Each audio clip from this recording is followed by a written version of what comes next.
Jeshi la Polisi kikosi cha kuzuia wizi wa mifugo. Subscribe, comment and share Kalamu TV Online. Likiana na asasi sio ya kiserikali ya ASPA, tumefanikiwa kukamata takribani punda 21 waliokuwa wanasafirishwa bila kuwa na vibali maalum vya serikali kutoka Wizara ya Mifugo na Uvuvi, wakiwa wanataka kuwavusha na kwenda nchi ya jirani.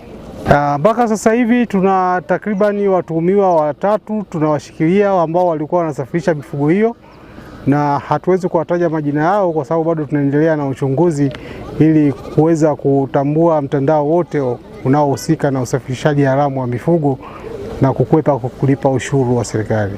Mpaka sasa hivi tunashukuru kwamba kutokana na doria tunazofanya na taarifa tunazopata kwa wananchi ambao raia wema wanaotupa taarifa, usafirishaji wa mifugo kwa kukwepa kulipa ushuru umepungua sana.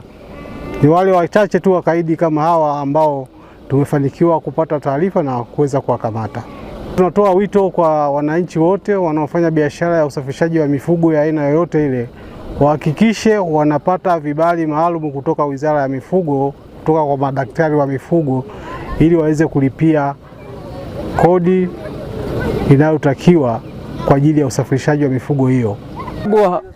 Mifugo inayosafirishwa kwanza inatakiwa iwe na vibali, na ikiwa haina vibali maana yake lazima tuhoji uhalali wa kusafirishwa hiyo mifugo. Lakini la pili, tunazingatia pia umbali, au mifugo wamesafiri umbali gani, wameshapata chakula au hawajapata, wamepata maji au hawajapata. Lakini kitu kingine tunaangalia pia